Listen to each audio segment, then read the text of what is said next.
just see HR professionals that didn't recognize that this employee is a human. This employee has a family, they have kids, they have other responsibilities that adds on to the stress of work. So thank you, and I really love this organization because I'm always sitting on that side and I'm listening to the different speakers, if it's an HR person or a union person, and just seeing people come from different parts and just seeing how they think about things. And I just really believe that if we all come together, we can make the workplace conducive to everyone's well-being. So with that being said, as Eric said, my name is Randall Harrison. I'm the State Assistant Administrator with Leo Office of Labor. If anyone isn't familiar with Leo was created when Governor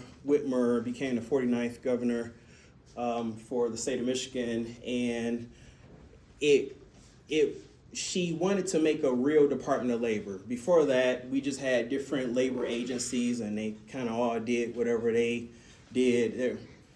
Everyone worked in silo. So she created Leo, and we have different areas that deals with economics, regulation, grants to different businesses, startups. I mean, we handle everything, but specifically my area, which is the Office of Labor, we are the people that really aren't liked when we go into the workplace, because we have OSHA, we have wage and hour, we have workers' compensation, and if anyone works in the public area, we also have the Bureau of Employment Relations. So we are not, really welcomed into the workplace because we are the regulatory people, because there are laws that everyone has to follow, which pertains to the safety, the health, and also the economics of all employees. So just to give you all a little history, as you all know, we have this very controversial thing that's been going on the past few months in reference to earned sick time and minimum wage. So to give you all a little history, back in 2018, some groups, I believe it was One Fair Wage, Better Balance, and I believe it was another group called Mothering Justice here. And they started a ballot initiative to try to raise the minimum wage and provide earned sick time to everyone in the state of Michigan. So what happened was they had this ballot initiative. They got enough signatures to get it on the ballot, but the legislature at the time, I assume they did not want people to have the opportunity to vote on it. They adopted the ballot initiative, and then after the election, during the lame duck session, they amended it. So over the past 6 years, it's been going through the court system to determine if this was legal or not. This past July, the Supreme Court determined that it was not legal what they did, and they reinstated just the ballot initiative as a law. So as me and this gentleman was having a conversation, it was a ballot initiative. It did not have the opportunity to go through the proper procedure when you want to get a law on the books. So it was very vague. So you had legislatures fighting back and forth, and we got down to the wire where we either had this vague law go into effect or they had to make some changes. Some people like the changes, some people don't. Us as a department, we're neutral. It's just our job to enforce the act. So I'm here today to kind of explain some changes. Hopefully I can give you all a little information that you didn't have before today, and et cetera. And then after this, we can open up for conversation and have some questions. So, but before I get started, I do always like to start out with what you're going to get tonight is legal information, not to be confused with legal advice. So if you all don't know, legal advice is the interpretation of the law to your specific circumstances. You're not going to get that from me tonight. I do see some cool attorneys in here that if you want to speak with after, you can do that. You're not going to get it from me. So with that being said, we can get started here. All right. So, the earned sick time, they are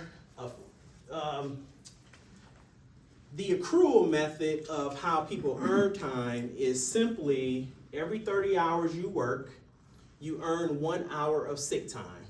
In the previous law, it was, I believe it was 1 hour for every 35 hours worked. So within this law, there's also a waiting period that really only applies to if you're allowing them to accrue the time. So anyone newly employed will have to, well, they don't have to, but the employer can implement a policy where they have to wait 120 days before they're able to use the time, but you do start to accrue as soon as your employment commences. And there is a small business compliant factor where any small business that has 10 or less employees do not have to come into compliance with the act until October 1 of this year. So right now, only businesses that have 11 or more employees have to be in compliance with ESTA. Front loading, this was a very controversial topic when they were having discussions as to how this law would look once they changed it, because a lot of the complaints that we were hearing was people did not want to keep track of it. What that means is if you don't have a shiny payroll system that is automatically tracking someone's hours, you would literally have to manually track each employee every 30 hours to calculate that they've earned 1 hour. Now, I don't know how many of you all may work in payroll or anything, but that would be pretty complicated because most weeks are based on 40 hours. So you're really looking from Monday to Thursday, okay, they earn 1 hour. And then by the time the next hour is accumulated, it's probably Tuesday. So you have to have someone that's really on that, keeping track of that. So the legislature said, hey, we will allow you just to front load the time, either 40 hours for a small business, 72 hours for a larger business, and you don't have to track the time. So that was one of the things that they really wanted to put in law to put at ease any difficulty that an employer would have. And then also part-time employees. So an employer does not have to just front load the 72 or the 40 hours. They will allow an employer to front load time for a part-time employee based on the hours that they believe that they're going to work. So for instance, if you believe that someone may accumulate 20 hours throughout the year, you can front load that less than those requirements, but at the same time, you still have to keep an eye on it just so you can ensure that front load is not below what they would have accrued throughout the year as a part-time employee. Now, PTO policies, if you have a PTO policy in place, you can use that for compliance with ESTA. What that means is if you already provide 80 hours of vacation time, as long as you inform that employee that they can use either 40 or 72 hours for the reasons within the Earned Sick Time Act, then you are in compliance with it. Now, if you have an employee that you've allowed or you've let them know that time out of that bank is available for earned sick time, and they decide to go to Aruba for the full 80 hours, you've already been in compliance. Therefore, there's no more ESTA because you've informed them that either 40 or 72 of those hours can be dedicated to the ESTA, but they decided to use them in Aruba. Therefore, there will be no more ESTA. The hourly rate to be used is whatever their hourly rate, salary base rate is. As far as calculation, enforcement, our wage and hour division is is responsible for enforcing this act. And just like Eric said, our motto is to educate before regulate. So we don't have a team of investigators just out waiting for somebody to not be in compliance with ESTA. We will be out there if there is an issue to have that conversation, to ensure if there is an issue, fix it, we're gone. Sick time increments can be used in either 1 hour or any smaller increment that the employer decides. So if the employer wants to allow their employees to use it based on a quarter of an hour or a tenth of an hour, every half an hour, that's fine. You just can't exceed the hour increment. So these are the most popular questions that we've been asked while they have been debating changing the law and after they changed the law. So what employers are covered by the act? So all employers in Michigan are covered by the act except for, of course, the U.S. government. We have no jurisdiction over the U.S. government. And then small businesses that did not employ someone before February 21st of 2022 are not subject to the act. So when they were discussing the act, they figured that threshold of a business being viable is like 3 years. So they gave them that 3-year threshold to ensure that they are a viable business before they are required to provide that benefit to their employees. And then also workers and employers that are subject to the Railway Unemployment Insurance Act. There's some preemption stuff there where they will not be subject to the act as well. So when employees are eligible to receive earned sick time. So this does not apply to independent contractors. Independent contractors are not entitled to earn sick time. So in Michigan, we use the economic realities test to determine that relationship. If no one is familiar with that, the easiest way to explain it is that if there is a significant degree of direction and control, 9 times out of 10, that person is your employee, and 9 times out of 10, they're going to be subject to this act. Now, there are some exemptions. We already talked about employees of the U.S. government, unpaid trainees. Now, the next one, we're still kind of figuring this one out. Of course, what this law is only, 20 days old, something like that. But it says, the language within the act says, individuals employed in accordance with the Youth Employment Standards Act. If you all are not familiar with that act, that is the act that governs youth employment in Michigan. Now, the language says employed in accordance with the act, but you can't employ a minor not in accordance with the act if you don't have a work permit, if you're having them do a job that's not allowed under the act. So we're still looking at that bullet to make sure there's no loophole where a minor may be able to be covered, because the language says employed in accordance with the act. So, so we do have our Attorney General looking at that particular issue. So now the next one is a very interesting one that pertains to people scheduling their own hours.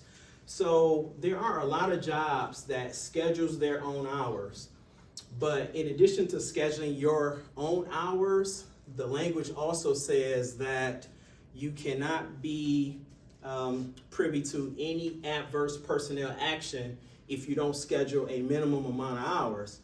It's not too many jobs where you can schedule your own hours and just not work all week. At some point you're going to be fired. So we're still keeping an eye on that one, just trying to make sure there are no lingering jobs out there that may make that particular individual subject to the act if those two things line up. And then of course, public elected officials, boards, commissions, etc., they are not subject to the act.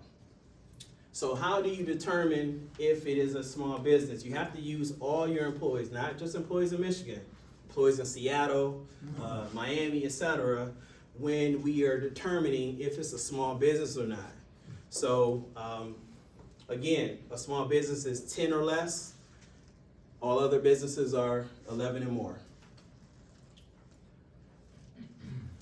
And this is another thing in reference to determining if someone is a small business.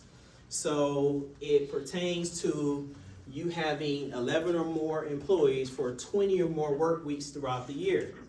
So just like that example, if I have more than 11 or more employees this year for 20 or more work weeks, then that means I do not qualify as a small business this year and also next year. Therefore, the soonest I could qualify again for a small business would be 2027. So once you establish that you're not a small business, it pertains to the current year and also the next year, or it can also go back as well. If you're in that current year, we look at the previous year and also the current year as well. When does an eligible employee begin to earn sick time? So we actually talked about that earlier. Small businesses, they don't have to be in compliance with the act until October 1. Everyone else, 20 days ago. What notice do you have to provide? So at the time of hiring or no later than 30 days, an employer must provide a notice with those bullets within that notice. Bullet number 2, as far as calendar year. How to calculate a year. All businesses do it different. They can do calendar year, a fiscal year. They can do it based on the employee's anniversary date. That is solely at the discretion of the employer how they calculate that year. Is anything else significant on here? Yeah, and also in reference to the personnel action taken against the individual. Yes. Can the year be different for employees? Can you have one group on calendar year, one group on anniversary date? Not that Right. that makes a lot of work. Right. Could you do that? Yeah. So if you're doing it based on like classification, if it's like hourly versus salary, it's like no problem with that. But if it's like two similar individuals and you're doing it different, then that may be some red flags there. But definitely if it's two different categories, that's totally fine. Okay, thank you. It's totally fine. Yeah, and the notice is required to be English, Spanish, or any language that is at least 10% of the employer's workforce. And we also do have a posting requirement that is right out on our website that each employer does have to post the languages in a conspicuous area. So, if it's in a break room or wherever at the employer where everybody can see, that is totally fine as well. So we were actually having this conversation earlier in reference to collective bargaining agreements. I know we got some union people in here. So when it comes to collective bargaining, the stance that we're taking is that if you have a collective bargaining agreement in place on February 21st, then if that collective bargaining agreement conflicts with the requirements within the law, that's fine. The law will not apply to you until the expiration of that agreement. But there is some dispute in reference to if there's a collective bargaining agreement in place and the contract language is silent on sick time. It doesn't address it. We're saying that the law applies to you. So I'm pretty sure there will be some litigation on it, you know, but that's pretty much how it is now. If it's silent on it, we expect you to be in compliance with the act. If it addresses sick time, then whatever that benefit is within that collective bargaining agreement, then that's what it is. So I'll just briefly address minimum wage since both of them were together, but this one is pretty much self-explanatory. The minimum wage went up on February 21st to $12.48. It will eventually go up to $15 by 2027, and then every year after that, it will be based on inflation. I'm not sure if there's any restaurant people in here. Of course, the tip credit was the talk of the town.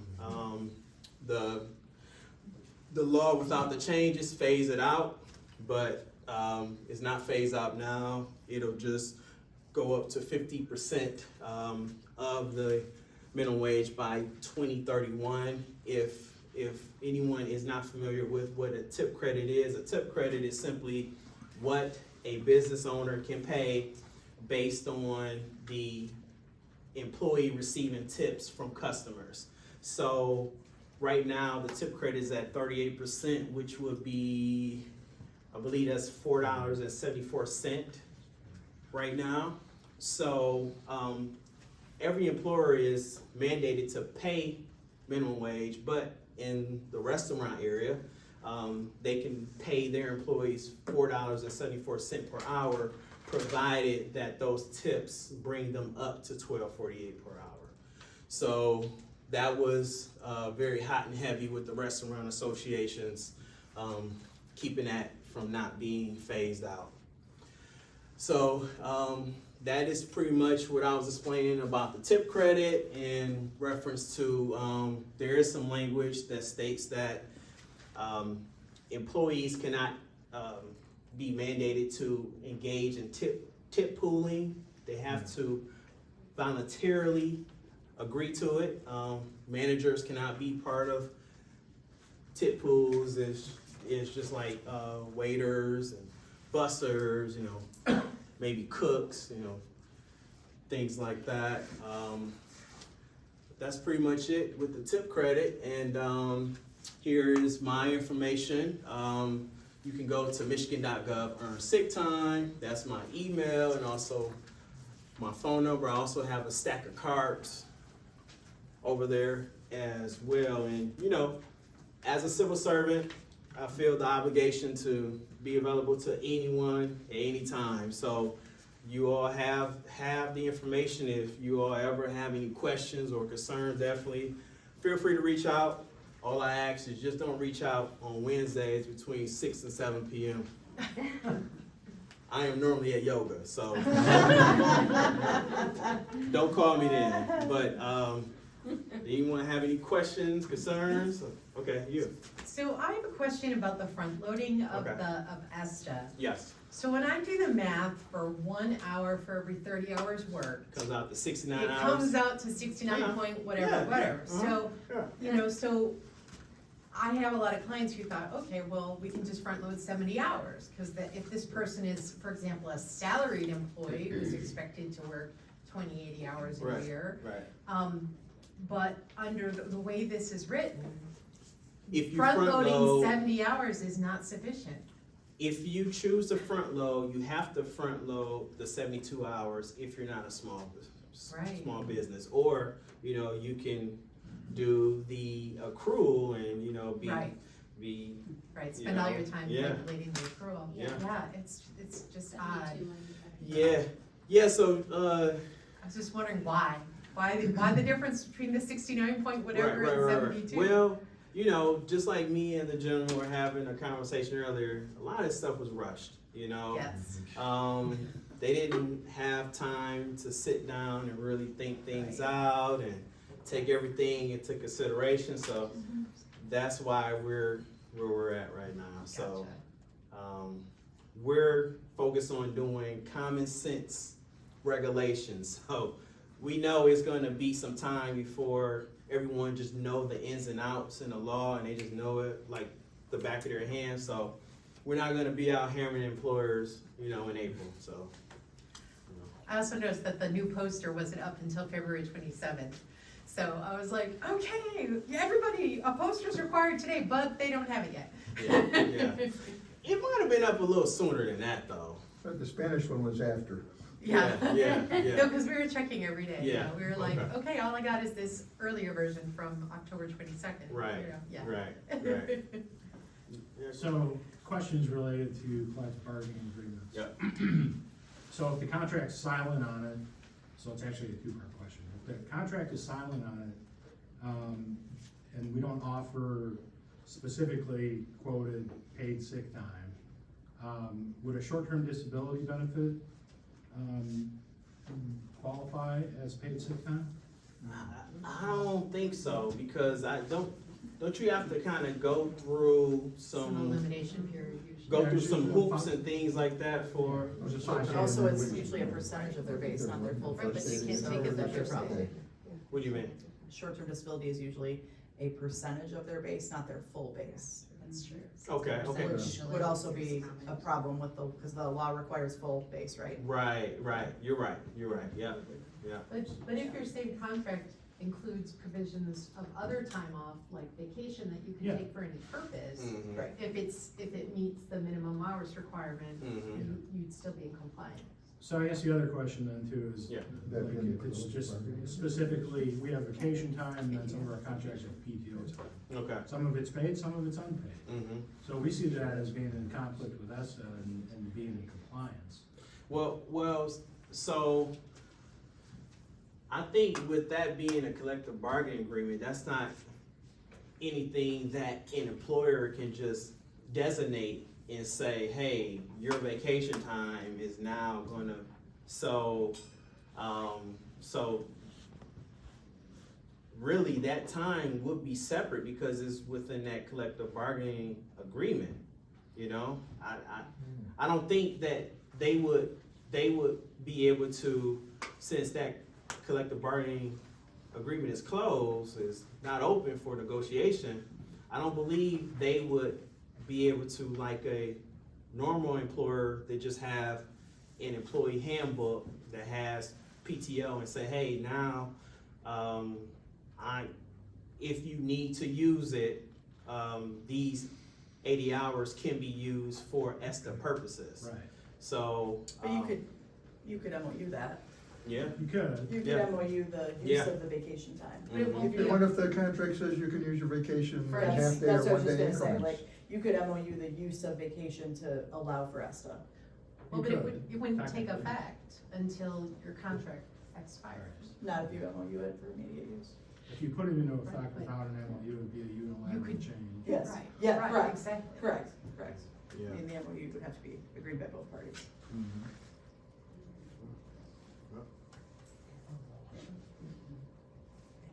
Bob? You know, because corporate policies, labor agreements, federal statutes, state statutes, there's going to be potentially a lot of conflicts. And it almost seems like it would do the Leo a good job to maybe put out some kind of decision tree on this. Well, so how we're looking at this is, we're just gonna have to have different cases come in and just go through the AOJs to help us create policy, because, hey, we're like you all, we got this thing fresh off the presses on the 21st too, so we haven't had time to really sit down and create policy and, so, we're doing the best we can with what we got, To that end, is there any current plan, I understand things can change, well, first off, thank you for being here and sharing the information. Oh, yeah, definitely. I really wanted to get that out. Is there any current plan on the part of Leo to come out or to go through with a normal regulatory process, notice of rulemaking, and then regulations, because there are FAQs, Yeah. but the first thing that says is, this ain't legal advice, Yeah, it can change. So, Definitely. We understand that the FAQs are not law. right, We do plan to engage in rulemaking. When it happens, I'm not sure. But we have had discussions because we see where there are a lot of areas where there do need to be rules in place, for clarity. Even though the changes cleared up a lot of vagueness, we still see a lot of headaches, come on, man, why would you put us in this position, so, because of the legislature. right, but to answer your question, yes, we do plan on having rulemaking with this law, because, just like you said, the FAQs are just our interpretation, it doesn't mean anything, it's just meant for guidance, but if it goes, if a case goes through the court system, we can't, FAQ number 1 said, get out of here, That's what, from experience with TA 152 in the public sector. Yeah. People were quoting FAQs to judges, and the Yes. judges were saying, that's all I have to go on. So it does have, in a vacuum, Okay, your FAQs Yeah. do carry more weight than nothing. yeah, So good regulations would really help, that's encouraging. right, definitely. I just wanted to remind people that this law was unconstitutionally adopted and amended by the Republican Party right before the pandemic. And all the lives that were devastated by this unconstitutional behavior. And, I don't know why I feel triggered by that last interaction, but I think it's really serious what happened. And people's lives were really impacted by politics and negatively in this situation. So I just wanted to say that. You have a question? Yes, so non-union environment. Okay. For the front-loading method, the 72 hours, if we front-load that, there's a recoupment option for the accrual. So if an employee were to, for any reason, terminate employment, we can recoup up to 72 hours based on the 1 hour worked 1 hour allowance per 30 hours worked, correct? Okay, so let me actually clear that up a little bit, Okay. because we're actually gonna have to go into another law for this one, which is the Payment of Wages and Fringe Benefits Act that regulates unauthorized deductions. Yeah. So let's say Over for minimum instance, wage. huh? Not ensuring that minimum wage is met. That's- Right. So let's say for instance, someone, they're front loaded, let's just say 72 hours, and they use all 72 hours, let's just say the month of January or something like that. And you're looking to recoup the time. So you would have to have a signed authorization by that individual acknowledging, I understand that that I am being provided time in excess of what I have earned so far. In the event I separate, I agree to have whatever the difference amount deducted from my last pay. It has to be signed, dated by that individual in order for you to make that deduction. So you would not be able just to make the deduction without them providing that authorization. And it's tricky with that language within that law because it has to be voluntarily signed. So It can't be signed under duress. You can't tell them, hey, I'm gonna fire you if you don't sign this. So, so you all would have to have a sit down, have that conversation where they really understand, like, if I use time that's not allotted to me, that it can be recouped by the employer. Would, Randall, I'm just, sorry. no, go ahead. Would employment handbook policy, if you specified that within the policy, would that cover that? No, no, Really a separate no. document? Mm-mm. So Randall, just to follow up on that, could that document be signed at time of hire or? It can. Or only when they're separated? It can. Okay, It but it's can. gotta be a separate document, but it Yes. could be done at date of Mhm. hire. Yes. So it can be a blanket authorization, it doesn't have to be specific to the instant case where they It- used it. It has to be specific to whatever it is. So you can't have them just sign a document that says, I agree to have any Yeah. overages, any damages, or anything taken from my final pay or anything like But can it that. be blanket to say if I use my if I take the sick time and don't accrue the hours, I agree to repayment of that? Can that be done at hire, or does it have to be specific to when they use the time? No, that could be done. Okay, Yeah. Mm-hmm. But So it's at- only if you're taking it out of the last paycheck. Yeah. You can always go and try to enforce it, but, cause you'll see people they know they have that and they'll make certain they quit with they use it all. 8 hours in their last paycheck, so, you know, or that'll happen, I don't know if that was intentional or not. But- I've seen that.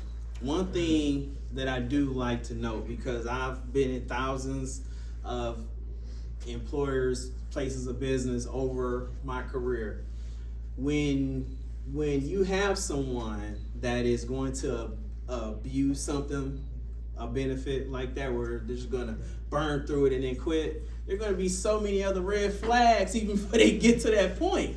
So they'll probably be long gone before they're able to really abuse a benefit like that, you know? You would, Very small percentage though, very small percentage. So I have a question. Yeah. So, our organization, we employ, temporary staff with the intention to, convert them to full-time associates. Okay. So my concern here is, just for my knowledge purposes, what is the language, within ESTA that covers them? Yes, so temp employees, they are covered by the act. Are they responsibility of the So temp? I read it on FAQ. Yeah. And what have you, so I would guess my concern will be, how are they, Are these like accumulating? temp employees from like an agency? or- Correct. Yes. Okay. They're Yeah. gonna be paid through the agency, but we still have to allow them to take Yeah, the time. yeah, yeah, Which- yeah. And at the end of the day, we're paying the agency, so. Yeah, yeah, We're still paying for it, so, yeah, yeah. yeah. Yep. Oh, sorry. Randall, on the topic of carryover, if you have an employee that accrues the 40 hours Yeah. and doesn't use them, Yeah. they can carry over into the next year, so they theoretically would have 80 hours. Is there a limit to the accrual? Can they go 2, 3, 4, 5 years and then take the year off? Yeah, no. So even though you're allowed to accrue the time, there's still a limit on the employer allowing either them to use 72 or 40 hours in a year. So let's say, for instance, I work this year, I accrue 72 hours, never use it. Then it goes over into the next year where I get an additional 72. The employer only has to allow me to use up to 72 hours 72. for that year. So, Plus, I just wanna clarify that carryover is only applicable for accrual methods. Not Yeah. front load. yeah. I mean, employer can be more Yes. generous, of Mhm. course. Yep. Yep. The carryover, just like you stated, only applies to the accrual method. So employers have the option to allow them to carry over, or they can also pay them off the time too. Because like, you're really not going to be able to use the time if you're continuing to carry over from year to year anyway. So is simply at the discretion of the employer if they wanna pay it out or not. But there's no requirement to pay it out. No, no requirement. Randall, question about, the owner of the business. It is my understanding from previous, discussions that they don't have to be counted if they're not on the payroll, so to speak. Yes. Is that the only criteria, whether they're drawing a salary or getting paid otherwise? Yeah. It wouldn't be counted? Correct, Okay. correct. You are correct. I'm gonna bounce back to his agency employee question, the more I process this. So there's that co-employment relationship between us and the agency, right? So they're paid through the agency, they're employed by us, they're accruing hours, they leave us, or let's say I inherit them, so they're with the agency before they come to me. Now they come to me. They've accrued hours with that agency that didn't belong to me as the employer. Yeah, I would look at that type of employment as, that may transfer. Yeah, I thought you If were you're gonna a say joint that. employer, I thought you were gonna say that. Yeah. It may I thought you were gonna Or say if that. Yeah. successorship language in the end. Yeah, I thought you were gonna say Yeah, that. yeah, yeah. If you choose a collective bargaining. So I have a question about, you had a slide about the collective bargaining agreement that's not silent. So, and I work with unions all the time, so what I saw in the act, and I just wonder if this is accurate, is that, let's say I have a current collective bargaining agreement in effect that provides, more than the act requires, but it doesn't take effect until the expiration date of that contract. And what often happens is, let's say that contract expiration date is July 1st, 2025, but on June 29th, we enter a 30-day extension because we're still negotiating, we haven't fine-tuned things. And the statute itself, I thought it was very clear that if you extend that contract later, the original typed expiration date is when the act becomes effective, not any later extension. But I thought your slide, maybe I just read it, said you can extend your contract, thus avoiding application of the act, the effective date of the act. Yeah, so in your situation or your scenario that you just explained, the collective bargaining agreement gives time in excess. So Right. what the law is in reference to is, let's say that collective bargaining agreement only gives 20 hours of sick time. That means it's in conflict of the law. Therefore, because in your scenario, they're actually receiving more time, so that's not in conflict of the law. Right, but I'm just talking about the effective date.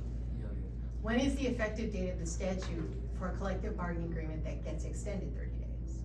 I understood from the Right, statute right. that it's the original expiration date, not the 30 days later date. Correct.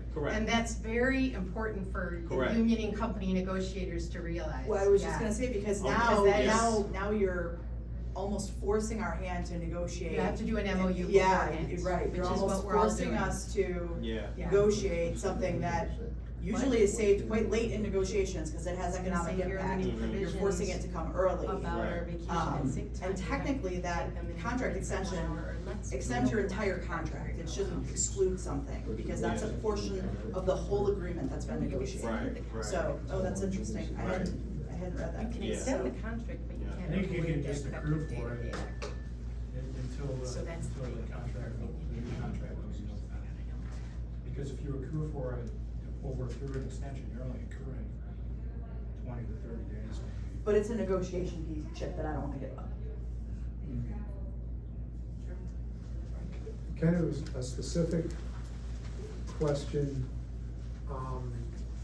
and if it's too specific that you Okay. feel you can answer, I'm good, but it'll be at least maybe something for y'all Okay. to think about. There's all kinds of rules, that I've seen pretty commonly about if you don't have approved time the day before or after a holiday, you don't get paid for the holiday. Mhm. That piece. There is, section 6 has a couple of provisions on it, one including interference, I think it's 6, I might be wrong on that. Interference, you can't interfere or restrain the use of time, and then you can't retaliate or take action for the use of time. As Leo thought through Yeah. about if I call in and use ESTA time the day or the day before or Mhm. after, is that rule legal So, under the act? so the way we are looking at that is, and the information is within the law, that an absence control policy cannot affect the use of time. So when you think about it, people have that in place to prevent people from extending that holiday. Yep. They make you say, hey, you're not gonna be paid for the holiday if you call off either the day before or the day after the holiday. That's an absence control policy. So we're gonna look at that as if someone is using an ESTA day for any of the reasons within the act, then But we're not allowed to ask for those reasons. So, no. Wait, let him finish the sentence. No. You can ask for, you can ask enough information to determine if they're using it for those reasons within the act. Even for one day? Yes. Yeah. I thought it was 3. no, that's for documentation. You for can, doc- somebody can say, I'm sick, and that's enough. Yeah. That's enough. So I call in the Okay, day after so- Memorial Day, I'm calling, I'm sick, using ESTA, it's fine. Mm-hmm. And you're interpreting that to be an absence control policy, cause, okay, and in respect, I think an absence control policy is like a no-fault attendance. I don't know that people are thinking of absence control policy that broadly. Yeah. So I appreciate that. Right, that right, clarification. right, and we kind of have to look at it that way because we deal with employers all the time in regards to fringe benefits, and a lot of them put that in their policy so people aren't extending the holiday weekend. Exactly. You know, so that's kind of absence control. So, you know, It's not, It's not a unre- it's condition not of the unreasonable. Fringe benefit? I'm sorry. Wouldn't it be a condition of the fringe benefit, not so much absence control? I Well, mean, which we can put a condition on a fringe benefit. it is a condition of the fringe benefit, Yeah. but the point of them saying that you, like, the point of them saying that you have to work the day before and the day after a holiday to receive it, I don't know how else you can look at it, but that's so they won't extend the weekend and just call off sick the day before and the day after to extend that time off. That's absent control. Yeah, but it's Which- also but it's- like from a manufacturing Yeah, I was gonna standpoint, say. like, I know that the Wednesday before Thanksgiving, I'm not gonna be able to run production. I Yeah. think, So that's what I said, we might as well Right. just give them time off before the holiday. I think, but this is a good, this is a good point too. I think we're gonna, thank you very much. We can continue to have Yeah. discussions, but, I think we used to call it the Christmas miracle, right? Right at Christmas time, everybody who was on medical leave got home. Right. So I think that's a Right. great place for you. Thank you. Oh, yeah. Thank you. Oh, yeah. Anytime. We're glad to have you present. We're more proud to have you as part of our chapter. Oh, yeah, And definitely. Please continue. Definitely. I got a question that's not related to ESTA. It's Okay. more related to the tip workers. It's more for my own personal curiosity. Okay. I've noticed in the last few months, almost all restaurant establishments and bars are putting in automatic gratuity in checks, even for a party of one. Mm-hmm. Who's regulating to make sure that tip goes to that worker and not to the establishment? That's a sticky wicket. That is a great question, because, Right. yeah, so. I eat out a lot, so I look at this. Right. So the federal Department of Labor, that's like more so their lane in reference to tips being the property They of, were all laid off. huh? Oh, They were all yeah. laid off. Yeah, they're all gone. No, No, that was bad. not the labor guys though, but definitely, whenever I go out to eat, I always ask the person like, do you all get this tip for this takeout? And you know, some of them say no, some of them say yeah. If they say no, then I just have somebody go out there, you know. But to answer your question, yeah. Thank you. Now that we do have changes within the law, we will be, thank you, sorry about that. We will be ensuring that those tips are going to who they are. And then a sidebar to that, is there a standard, what is the average percentage for tips these days? It used to be 15, then 18, Yeah. now 20. It depends. Well, Thank you, everybody. And that's the thing, you used to tip based off of your actual service you receive. Now, I'm telling you, it's in everywhere you go. They just automatically do gratuity, and now they're doing gratuity at 20%, not even the 18%. All right, well, I want to thank everybody, but before I let you go, because I am a marketing person I'm learning to be a marketing person at heart, I have a call to action for everybody in the room. I want you, did I enjoy this? Was this good topic? Was this value add? We shouldn't say it better wrong. Please do this. I want you to go on LinkedIn tomorrow, and I want you to post about the great experience you had at Detroit LERA, and I want you to ask everybody in your network to reach out to someone on the Detroit LERA team and join. The second thing I want you to do is we recorded this because Randall granted us permission. This is going to be a great session. This is going to be on YouTube. So if you're watching this on YouTube, please do the same call to action. If you're here live in the room, please go get the YouTube. It'll be on the Detroit LERA page. Repost it. We live and die off of that network, off of that networking. LinkedIn, it's all about LinkedIn. It's all about the messaging. We need to get these posts and we need to get these conversations to go viral. We can get 7,000 or 8,000 views on a Detroit LERA post if we write it right. And between me and my marketing team, we're doing a really good job of getting there. If everybody in this room takes up the challenge, we can triple that. And that's what I want to see happening this year. And then we'll fill this room and then we'll expand. So please, if you enjoyed this, if you got value, talk about it. If you didn't, keep your mouth shut. All right, thank you. Thank you.